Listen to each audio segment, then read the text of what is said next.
कई सालों के बाद आद्रा नक्षत्र ऐसा झूमकर बरसा था कि तालतलिया, पोखर बरा सब भर गए थे। खेत पानी से लबालब भर गए थे, पर लखनदेई नहर अभी खाली थी, इसलिए पानी नीचे उतरने में समय नहीं लगा।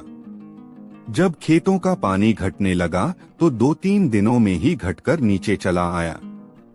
फिर भी खेतों की जरूरत लायक पर्याप्त पानी था। गांव के किसानों के पौधे तैयार थे। इस बार लगभग सभी किसानों ने रोहिणी नक्षत्र में ही खेतों में बीज डाल दिए थे। मेही कामत अपने खेतों का हाल देखने के लिए मकराइन चला गया।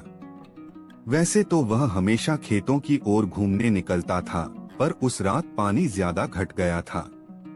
दूर से चांदी की तरह चमक रहे खेत अब हरे भरे लग रहे थे। वास्तव में पानी घट गया था। ऐसी हालत में मेही के लिए खेतों की स्थिति जानना जरूरी था। मेही तकरीबन 1.5 बीघा जमीन का मालिक है। कुछ खेत बटाई पर दे रखा है, पर वे सब एक जैसे ही हैं। मेही के शब्दों में फूलों का रस मकरंद और खेतों का सार मकराइन खेत। वह सबसे पहले बिडार पहुंचा। उसने अपेक्षाकृत ऊंची जगह पर बीज डाला था। बीज के लिए उस खेत की मिट्टी अच्छी व दोरस थी, पौधे के लिए ही तैयार किया हुआ। अच्छे पौधे हुए थे। हरा भरा खेत था। एक भी खरपतवार नहीं था। लहलहाता सा लग रहा था खेत। उन्हें देखकर किसी भी किसान के पैर अनायास ही रुक जाते थे। वे प्रशंसा करते। कोई पूछ लेता किसका है। उन खेतों को जानने वाले बोल पड़ते, और किसका होगा, ऐसे मन को लुभाने वाले पौधे और किसके हो सकते हैं सिवा मेही के।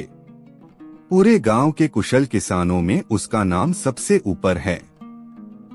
जैसे उसका नाम मेही है, वैसे ही वह है भी महीन अर्थात अच्छा।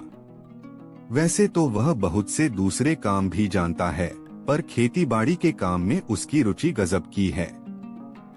बस समझ लीजिए कि पूरा दिन खेत में ही गुजारता है।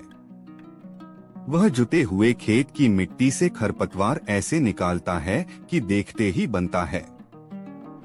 मिट्टी के एक एक टुकड़े से खरपतवार ऐसे अलग करता है मानो मिट्टी को दुलार रहा हो।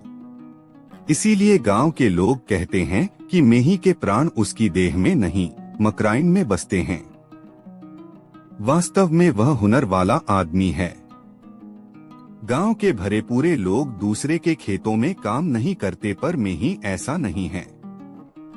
उसे जब भी अपने काम से फुर्सत मिलती है तो समाज का भी ध्यान रखता है, उनके लिए काम करता है। अपना काम खूब मन लगाकर करने और दूसरों के काम में लापरवाही करना उसकी फितरत में नहीं है। वह काम को काम समझता है। वह जो भी काम करता है खूब करीने से करता है, पूरी लगन से करता है। इसीलिए खेतों के मालिक उसके पास आते हैं, बल्कि यूं कहिए कि अर्जी लगाए रहते हैं। सामाजिक विचार विमर्शों में भी उससे सलाह ली जाती है। वह थोड़ा बहुत पढ़ा लिखा भी है। अखबार पढ़ने में उसकी गहरी रुचि है। लोग कहते हैं कि मेही अखबार नहीं पढ़ता, बल्कि उसमें रम जाता है। केवल पढ़ता ही नहीं, खबरों को याद भी रखता है। जब शाम ढलने लगती है तो वह अखबार लेकर बैठ जाता है। मास्टर साहब के यहाँ उसके लिए अखबार सहेज कर रखा होता है। इस बात के लिए उनका मजाक भी उड़ाया जाता है, पर वे कहते हैं मेही समाज का सजग व्यक्ति है। जब मेही बिडार पहुंचा तो बेहद खुश हुआ। ताजे पानी पर पौधे लहलहाकर उगकर लंबे हो गए थे। लोग कहते हैं कि देखकर ही दिल दिमाग खुश हो जाए सो खुश हो गया। थोड़ी देर तक वह धान के उन पौधों की हरितिमा को निहारता रहा, मानो उनको आंखों में भर रहा हो। फिर वह सबसे पहले निचले खेत की ओर चला। फेंकन ठाकुर वाली क्यारी पानी से पूरी तरह भर गई थी। मेही ने मेड़ पर खड़े होकर खेत को स्नेह से निहारा। खेतों में अधिक जुताई की कोई जरूरत नहीं थी। वहां कीचड़ हो जाएगा, पर अभी उसमें पानी ठहरेगा ऐसा सोचकर वह आगे बढ़ गया। वह नीचे तक सभी क्यारियों में घूमा। सभी में पर्याप्त पानी था। उसने सोचा कि ये क्यारियां पानी बचाकर रखेंगी और वह ऊपर आ गया। अब वह जरीखन वाले 55वां खेत में पहुंचा। उसमें केवल 4 अंगुल पानी था। तैयार खेत और छप छप पानी। उस समय खेत को देखकर उसके मन में यह भाव आया, मानो खेत अभिसारिका की तरह 16 श्रृंगार कर पति के कदमों की आहट पर कान लगाए बैठी हो। मतलब यह कि खेत की स्थिति रही हो कि हल ले आओ और जुताई शुरू करो। मैं ही खत की स्थिति देख अकुला गया, क्योंकि उसके पास अपना बैल नहीं था। 15 दिन पहले बैल मर गया था। पैसे की तंगी के कारण दूसरा बैल नहीं ले पा रहा था। उसने खेत का जायजा लिया। उसने हिसाब लगाया कि अगर कल तक खेत के लिए हल की व्यवस्था नहीं हुई तो परसों मुश्किल बढ़ जाएगी। वह हल के इंतजाम के लिए घर से निकला। गांव के चारों टोला घूम आया, पर किसी ने हल नहीं दिया। देता कैसे? खेती के लिए यही सबसे उपयुक्त समय था। गांव में बहुत से लोग हल नहीं रखते। दूसरा कारण था श्रमिकों की कमी। जो लोग खुद खेतीबाड़ी नहीं करते हैं, वे अपने खेत बटाई पर दे देते हैं। जो लोग अपने हाथ से खेती करते हैं, उनके परिवार के लोग गांव में नहीं रहते। परिवार के कमेरे लोग गांव से बाहर चले जाते हैं। में ही घूमते घूमते थक गए, पर हल की व्यवस्था का कोई सूत्र नहीं पकड़ पाए। गांव में कई लोग ऐसे भी होते हैं जिनके बैल बेकार बैठे रहेंगे। वे खुद अपनी रोपनी में रहेंगे, मगर दूसरे के खेत की जुताई के लिए अपना बैल नहीं देंगे। यही कारण था कि मेही को खाली हाथ लौटना पड़ा। उन लोगों ने कह दिया कि वे अपने बैल से अपना खेत जोतेंगे। रास्ते में ध्यान आया कि ट्रैक्टर वाले से बात की जाए, पर उन लोगों को तो बड़े खेत चाहिए। कम से कम 1 पहर का तो जोत हो। कम से कम इतने जोत का काम हो, तभी काम के लिए तैयार होंगे। क्यों न मधुकांत से कहा जाए कि वह ट्रैक्टर से उसका खेत जोत दे और बदले में वह पिता पुत्र उसके खेत में रोपनी कर देंगे। खेतिहर मजदूरों की इतनी कमी है कि ऐसे माहौल में मधुकांत को यह पेशकश जमेगी। मन में यह ख्याल आते ही अचानक उसे याद आया कि बेटा सुबोध तो कल ही दिल्ली चला जाएगा। ओह, वह उसे नहीं जाने देगा, पर वह माने तब तो। वह तो कई दिन से दिल्ली जाने के लिए तूफान मचाए हुए है। नौजवानों का तो दिमाग शहर की तरफ भागता है। बड़बड़ाते हुए में ही आगे बढ़ा। अभी थोड़ी दूर ही गया होगा कि 10-12 लड़कों का एक झुंड आता दिखाई दिया। वे सब लगभग एक समान उम्र के थे। किशोर, कोई भी जवान नहीं था। अभी तो उनकी मूंछों के बाल कोमल रोओं की शक्ल में ही थे। कहाँ चढ़ाई करने निकले बच्चों? मेही ने उनसे पूछा। उसके इस सवाल पर सोनेवाल का बेटा मनाई बोला, देखते हैं काका, कहाँ का जुगाड़ लगता है। क्यों, अभी तय नहीं किया है क्या? किया भी है और नहीं भी किया है। देखते हैं सूरत जाते हैं या मुंबई, मनाई बोला।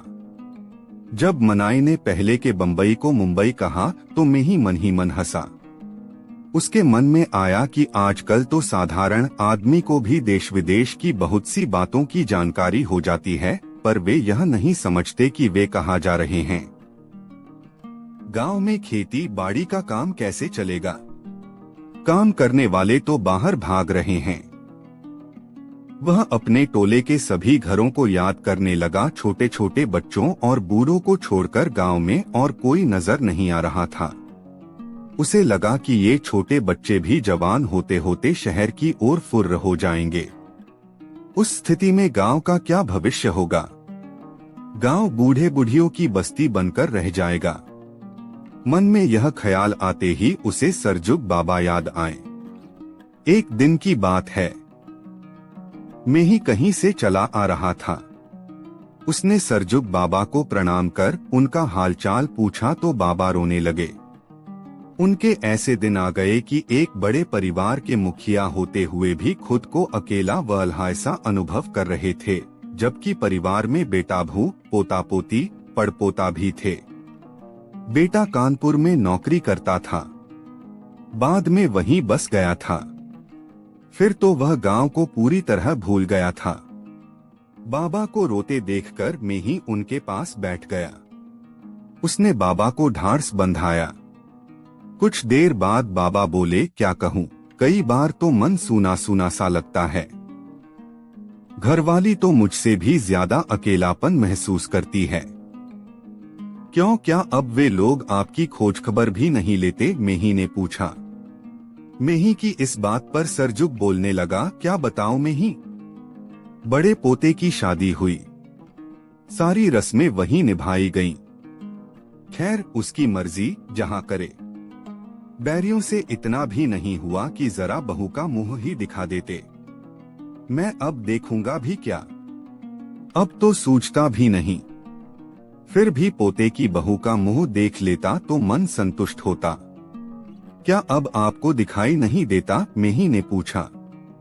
दिखाई देता है, तुम्हें देखता हूँ तो लगता है कि कोई है। जब तुम बोलते हो तो समझ जाता हूँ कि मेही है, बाबा बोले। तो किसी को साथ लेकर चले क्यों नहीं जाते? मेही ने उनके मन की थाह लेनी चाहिए। जब जवानी में नहीं गया तो अब क्या जाऊंगा? और वे लेग आएंगे, नहीं आएंगे तो ना आए। वे तो तब खुश होंगे जब मैं कुलदेवता वाले घर को भी बेचकर उनके पास चला जाऊं। यह तो घर-द्वार बेचने जैसा हुआ। यह मेरे जीते जी नहीं हो सकेगा। इस बात का उन लोगों को बहुत दुख है। कोई पारिवारिक उत्सव हो तो 2 लाइनों का निमंत्रण लिखकर भेज देंगे कि मैं उस अवसर पर शामिल हूँ, जैसे माँ बाप न होकर कोई रिश्तेदार हो। इतना बोलकर सर्जक कुछ बड़बड़ाने लगे। एक बार पड़पोते की बहू को देख आइए, में ही बोला। वाह, वैसे तो तुम भी उम्रदराज हुए, फिर भी मैं तुमसे बहुत बड़ा हूँ। दरवाजे पर बेटे पोते की बहुएं आंगन में रुनझुन करती चलती फिरती तो कितना अच्छा लगता। मेरे पिता चाचा कहा करते थे कि जब आंगन में अपने वंश की कोई बहू आती है तो पितर बहुत आनंदित होते हैं। वे पितरलोक में पंक्ति में खड़े होकर आशीर्वाद देते हैं। मेरे पितरों ने हमारे घर तो यह देखा नहीं, उनकी आत्मा तो तृप्त नहीं हुई। यह बोलते बोलते सरजुग बाबा की छाती फटने सी लगी। वे मर्माहत थे। सरजुग बाबा की संवेदना उसे कई दिनों तक कचोटती रही। आज जब उसे सरजुग बाबा की याद आई तो ऐसा लगा जैसे अचानक किसी घाव से पपड़ी हट गई हो। अपने साथ साथ घर की स्थिति की चिंता ने भी उसे बहुत दुखी कर दिया। वह घर आया, उसकी पत्नी खाना पका रही थी। पति को देख उसने पूछा, कहाँ गए थे? हल का इंतजाम करने गया था, मैं ही बोला। हुआ नहीं तो अब क्या करेंगे? लगता है कि अगर कल तक हल का इंतजाम नहीं हुआ तो खेत की स्थिति संभल नहीं पाएगी। कौन सा खेत? जरीखन वाला। धत, ये गांवन कैसा है? थोड़ी सी वर्षा होते ही उबडूब करने लगता है और तोड़े में ही ना जाने क्या क्या। चूल्हे पर क्या चढ़ाया है? मेही ने प्रसंग बदला। पूरी है। बौआ के लिए बट खर्चा। नहीं, अब बौआ कल नहीं जाएगा। मेही पत्नी से कह ही रहा था कि इतने में सुबोध वहां आया। उसने पिता की बात सुनी तो बोला, नहीं नहीं, अब मैं इस गांव में नहीं रहूंगा। क्यों? मेही ने थोड़ी ऊंची आवाज में पूछा। गांव मुझे बिल्कुल अच्छा नहीं लगता, सुबोध उतनी ही ऊंची आवाज में बोला। इस बात पर बाप बेटे में बहस हुई। मेही गुस्से से लाल हो गया। पत्नी मना करती रही, उसे शांत करती रही, पर उसका मन स्थिर नहीं हो पा रहा था। सुबोध चुप हो गया, लेकिन मेही अब भी बहुत देर तक गुस्से में बड़बड़ाता रहा। घर का वातावरण इतना बोझिल हो गया कि रात किसी ने खाना भी नहीं खाया। सवेरे सुबोध दिल्ली चला गया। मेही तड़के भोर में खेत की तरफ निकल गया। उधर से घर लौट रहा था तो सकली की बेटी ने उसे बताया कि सुबोध दिल्ली चला गया। उसे बहुत दुख हुआ। बेटा होकर भी सुबोध ने उसकी बात का मान नहीं रखा। उसने तो इतनी शिष्टता भी नहीं दिखाई कि जाते समय मिल लेता। वह भीतर ही भीतर कई टुकड़ों में टूट गया, पर कुछ बोला नहीं, पत्नी से भी नहीं। फावड़ा लिया और खेत की तरफ चल दिया। दोपहर में पत्ती काफी समझा बुझाकर घर ले आई। घर आकर 2 कौर खाया, मगर एक शब्द भी बोल नहीं पा रहा था। उसे ऐसा लगता था कि अगर वह बोलने की कोशिश करेगा तो रुलाई छूट जाएगी। रात में खाना खाकर लेट गया, मगर आंखों में नींद कहाँ। न जाने वह क्या अनाप शनाप सोचने लगता। सोचते सोचते उसका सिर फटने लगता। बेटे की 1-2 बातें अब भी उसे परेशान किए थी। सुबोध ने कहा था, गांव में लोग कैसे रहेंगे? यहाँ तो कितने लोग ऐसे भी हैं जिनके परिवार के लोग अगर शहर में नौकरी न करें तो वे भूखे मर जाएंगे। लोग पहले कैसे रहते थे? मेही ने पूछा था। पहले परिवार में कितने लोग दोनों पहर भोजन करते थे? 100 में से 1-2 जमीन वाले सुख करते थे। बाकी लोग उन्हीं के लिए सुख जुटाने में त्राहि करते रहते थे।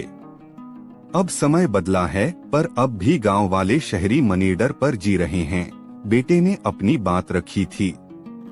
बेटे की बात सच होते हुए भी उसे अच्छी नहीं लगी थी। उसे आज से ज्यादा आने वाले कल की चिंता थी। वह सोचने लगा, यह लड़का क्या बोल रहा है?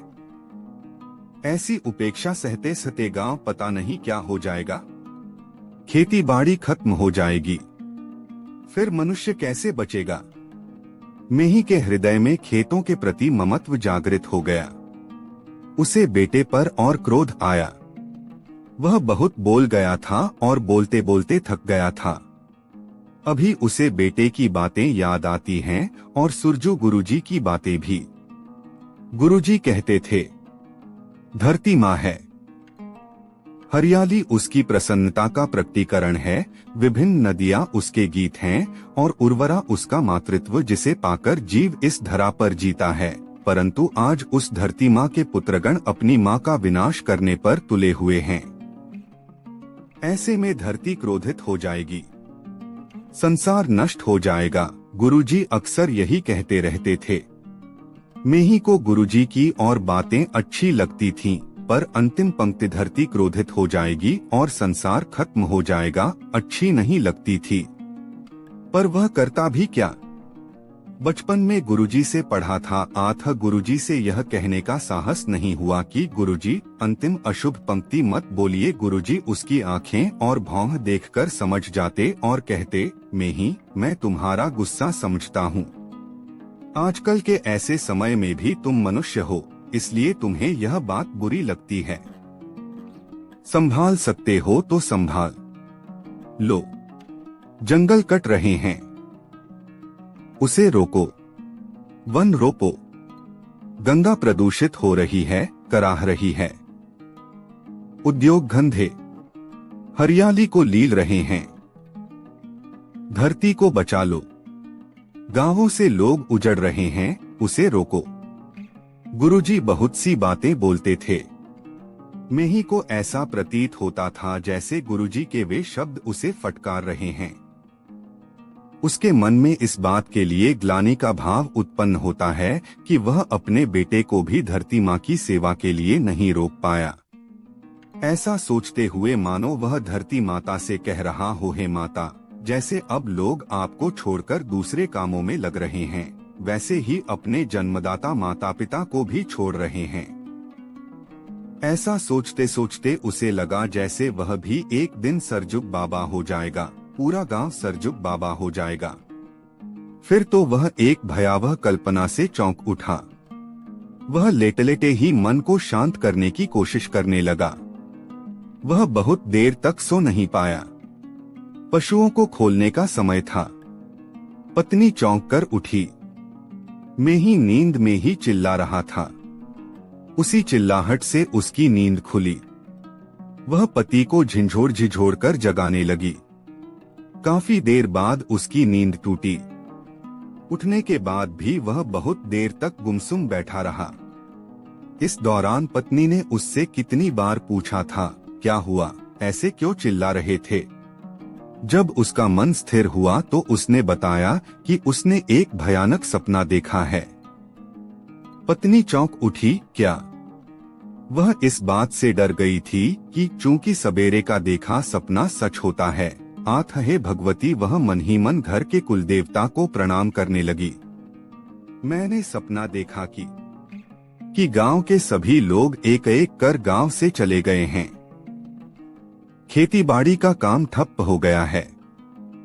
खेत भी जैसे गूंगे हो गए हैं।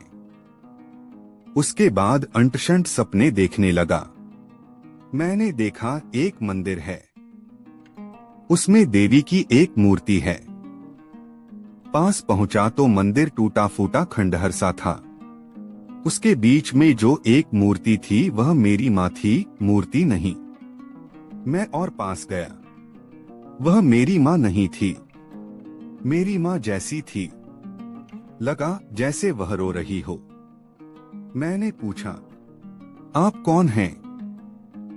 मैं पृथ्वी हूँ, वह बोली। आप रो रही हैं? हाँ, रो रही हूँ। मेरे बेटे सही राह से भटक रहे हैं। मुझे छोड़कर मशीन के पीछे पड़े हैं। ऐसे ऐसे धुआं और जहर फैला रहे हैं जिससे मेरा दम घुटने लगा है। मुझे अनुभव हुआ जैसे वह ठीक कह रही हो। मुझे भी चक्कर सा आने लगा। मेरी आंखें बंद हो गईं। इतने में वह कहीं चली गई। तभी मुझे प्यास लगी। नजदीक एक नदी बह रही थी। मन खुश हुआ। किनारे बैठकर एक चुल्लू पानी पिया। अरे, पानी में तेल का स्वाद लगा। मैं गौर से देखने लगा। उस पानी में छोटे छोटे कीड़े तैर रहे थे। मुझे घबराहट होने लगी। मैंने चारों तरफ नजरें दौड़ाई। गांव में घरमकान गायब हो गए थे। पेड़ पौधे जलकर खाक हो गए थे। मैं डरकर भागा। थोड़ी दूर ही गया होऊंगा कि मैंने चावल और गेहूं के बड़े बड़े ढेर रखे देखे। लोग अनाज के चारों ओर वैसे ही खड़े थे जैसे झुंड के झुंड पक्षी। मैं वहां पहुंचा और लोगों से पूछा कि यह चावल और गेहूं कहां से आया। एक आदमी बोला, चावल और गेहूं कहां बनता है, यह नहीं मालूम। चावल और गेहूं खेत में पैदा होते हैं, मैंने कहा। तो मेरी इस बात पर सब ठहाके लगाने लगे। वे बोले, लगता है कि यह द्वापर युग का व्यक्ति है। अन्न फैक्ट्री में बनता है या मिट्टी में? इसी तरह में ही अपने सपने वाली बात बता रहे थे कि उनकी पत्नी बोल पड़ी, धत तेरे की, यह सब बेकार का सपना हुआ। बेसिर पैर का सपना। सुनना है तो सुनो। जो देखा है वही कह रहा हूँ। मेही को पत्नी का बीच में टोकना अच्छा नहीं लगा। पत्नी चुप हो गई। वह फिर से सपने के बारे में बताने लगे। उसके बाद मैंने देखा कि शहर से धुएं की एक बाढ़ चली आ रही है। ऐसा लगा जैसे पृथ्वी उस धुएं से भर जाएगी। मैं घबराकर भागा। दम घुट रहा था। गर्मी से बचने के लिए जैसे पंखा लगा होता है, वैसे ही वहां धुएं से बचने के लिए मशीन लगी थी। फिर मैं आगे बढ़ा। एक जगह बहुत बड़ी भीड़ दिखाई दी। उस भीड़ में बहुत से डॉक्टरों को इधर से उधर भागते देखा। रोगी कई कतारों में पड़े थे। डॉक्टर रोगियों की बारी बारी से जांच कर रहे थे। थोड़ा और पास पहुंचकर देखा तो मेरी समझ में आया कि डॉक्टर रोगियों के रोग पहचान रहे हैं, दवा दे रहे हैं, पर दवाओं का किसी रोगी पर असर नहीं पड़ रहा था। अंत में डॉक्टरों ने कहा कि अगर रोगियों के मुंह में खेतों में पैदा हुए अनाज के दाने दिए जाएं तो दवा असर करेगी और रोगी बच सकते हैं। लोग पीछे घूम घूम कर मेरी तरफ देखने लगे। वे सब कहने लगे, यह आदमी शहरी जैसा नहीं लगता है, तब यह गांव का होगा। यह प्रायः गांव का अंतिम आदमी है जो बचा है। यह खेत का उगा अन्न दे सकता है। मैं चिंता में पड़ गया कि मैं इन्हें कहां से अनाज दूंगा। मैं याद करने लगा कि गांव कहाँ है। मुझे लग रहा था कि मैं गांव से दूर कहीं खो गया हूँ। मेरी विचित्र स्थिति हो गई। मैं वहां से भागा। सभी मेरे पीछे भागे। मेरे उनके बीच में थोड़ी ही दूरी रह गई थी। मुझे लगा कि अब मैं पकड़ लिया जाऊंगा। बाप रे, मुझसे तो उस समय भागा नहीं जा रहा था। मैं बुरी तरह घबरा गया। एक बार तो बहुत से लोगों ने मुझे पकड़ लिया और जैसे पके हुए आम की डालियों को झकझोरते हैं, वैसे ही मुझे जोर जोर से हिलाने लगे। मैं चिल्लाने लगा। काफी कोशिश के बाद नींद टूटी तो देखा कि तुम उठा रही हो। धुर! ऐसे ही अनाप शनाप सपने में ही की पत्नी को हंसी आ गई। उसका चित्त शांत और स्थिर हुआ। वह निश्चित हो गई कि कोई बुरा सपना नहीं देखा। वह पति से बोली, ऐसे ही अंट-शंट सोचते रहते हैं, इसीलिए ऊटपटांग सपना देखते रहते हैं। मन शांत कीजिए। इतना मतलब लगाकर कहीं कोई सोचता है, पर मैं ही जानबूझकर तो सोचते नहीं, उन्हें सोचना पड़ता है। ऐसी बातें उनके मन में अनायास आ जाती है तो सोचने लगते हैं। रोज अखबार पढ़ते हैं। पढ़े लिखे लोगों के साथ रहते हुए बेहतसी बातें समझते हैं और उन्हीं सबके बारे में सोचने लगते हैं। सपने वाली बात सुनाकर वह चुप हो गए थे। पत्नी उठकर दूसरे काम से चली गई थी। मैं ही बहुत देर तक गुमसुम बैठे रहे। फिर उठे और बाहर आ गए। बेटा चला गया। मैं ही अकेले हो गए, फिर भी हिम्मत नहीं हारी। अन्य अवसरों पर उनकी पत्नी घर गृहस्थी के काम संभालती थी, मगर इस बार उसके कामों में हाथ बटाने में वह पीछे नहीं रहते हैं। मैं ही काम में लगे रहते हैं, पर बेटे के प्रति जो गुस्सा था वह अब भी शांत नहीं हुआ था। अब इतना ही नहीं कि बेटे पर गुस्सा है, उस रात का सपना हमेशा उनके मन का पीछा करता रहता है। बार बार पूरे खेत को निहारते रहते हैं। खेत की तरफ देखते हुए उसका मन उदास हो जाता है। खेत में रोपनी तो जरूर हो रही थी, पर ऐसी रोपनी मन को खुशी नहीं दे रही थी। आज तो खेत में रौनक होती, पर अब गांव में ऐसा माहौल बनाने वाले उत्साही लोग दिखाई नहीं देते। वह उदास हो जाता है और अपने सपने से डर जाता है और कभी धरती की ओर एकदम देखता रहता है। उसको प्रतीत होता है कि पृथ्वी उस सपने वाली स्त्री के रूप में सामने आएंगी और कहेंगी, तुम अपने बेटे को भी मुझसे जोड़कर कहाँ रख पाए। मैं ही भीतर अशांत हो जाता है। एक दिन की बात है, मैं ही रोपनी में थे, पत्नी भी साथ थी। समय कुछ ठंडा सा था। आकाश में छितराए से मेघखंड थे। मंद मंद हवा बह रही थी। खेत में पानी नहीं था, पर मिट्टी काफी गीली थी। इस खेत के उस तरफ के खेत में झुंड के झुंड पक्षी उसमें अपना भोजन ढूंढ रहे थे। चिड़ियों के चुनचुन कलरव से चारों तरफ एक संगीतमय वातावरण बन रहा था। कभी कभी मेही का सिर बरबस पक्षियों की तरफ उठ जाता था। एक बार उसने देखा कि एक मैना दूसरे मैना के चोंच में अपने चोंच से दाना डाल उसे खिला रहा था। वह खुशी से कुछ देर तक उस तरफ देखता रहा। उसे बेटे की याद आई। वह सोचने लगा कि उस दिन व्यर्थ ही उस पर गुस्सा किया। अगर अपनी बात उसे प्यार से कहता तो शायद वह मान भी जाता। बेचारा भूखे ही चला गया। बेटे के प्रति उसके मन में एक कचोट सा उठा। उसका मन भीग गया। पहले भी पूछा था, पर पत्नी ने नहीं बताया था। आज उसने फिर पूछा, उस दिन सुबोध भूखा ही चला गया ना? पत्नी उसकी ओर देखकर मुस्कुरा दी और बोली, आप तो क्रोध में होश खो बैठते हैं। आपके डर से मैं झूठ बोलती हूँ। उस दिन सवेरे उठकर खाना बनाया। आप जब सोकर उठे और खेत गए तो उसने खाना खाया। मैंने चेन बनाने के लिए जो पैसे बचाकर रखे थे वही 300 रुपए उसे दे दिए। मेही को लगा जैसे इस बार की मंद बयार ने उसके रोम रोम को पुलका दिया। उसने पत्नी की तरफ देखा। मन में ममता की लहर उठी। उसके मन में आया कि पत्नी को पकड़कर कलेजे से लगा लें। फिर तो उसके मन में उठी अद्भुत स्फूर्ति ने उसकी रोपनी की गति बढ़ा दी। कब बीज लेता और कब मिट्टी में दबाता पता ही नहीं चलता। वैसे पहले भी उसकी रोपनी बहुत अच्छी होती थी, पर उन दिनों की बात कुछ और थी। लेकिन उसने कितना भी अपना मन रोपनी में रमाया हो, मन सोचना थोड़े ही बंद करता है। पलटकर उसने पत्नी की ओर देखा। उसने सोचा, वास्तव में माँ की तरह माँ ही हो सकती है। माँ और पृथ्वी एक समान है। धरती अपनी कोख से जन्मे बीज को हमेशा संभाल कर रखती है।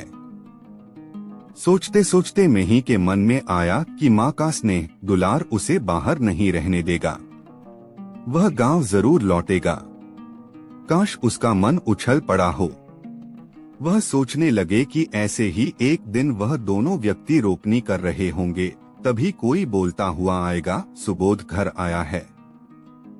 ऐसा संदेश लाने वाला यह भी कहेगा, उसे का अच्छा मिला हुआ था, पर गांव से जाते समय माँ का उदास चेहरा देखा था। उस उदास चेहरे ने उसे शहर में चैन से रहने नहीं दिया। वह खेत की तरफ ही चला आ रहा है। उसे इतनी बेचैनी मची है कि कब वह माँ का मुंह देखेगा। मैं ही कल्पना करते करते मानो कल्पना से साक्षात्कार करने लगे। मन में तूफान की तरह उठ रही बात होठों पर आ ही गई। ओह आ गया। जो माँ का उदास मुंह देखकर घर लौट सकता है, वह पृथ्वी को भी उदास नहीं छोड़ सकता। मेही के साथ ही उसकी पत्नी भी धान रोप रही थी। वह आवाज सुनकर चौंक उठी। थोड़ी देर पति की तरफ देखा और पूछा, क्या बड़बड़ा रहे हैं? बौआ बौआ आया है। मेही पत्नी की तरफ घूमकर बोले। कहाँ आया है बौआ? वह इस बार और विस्मित हो उठी। नहीं आया है तो आएगा, बोलते हुए मेही फिर रोपनी में लग गए।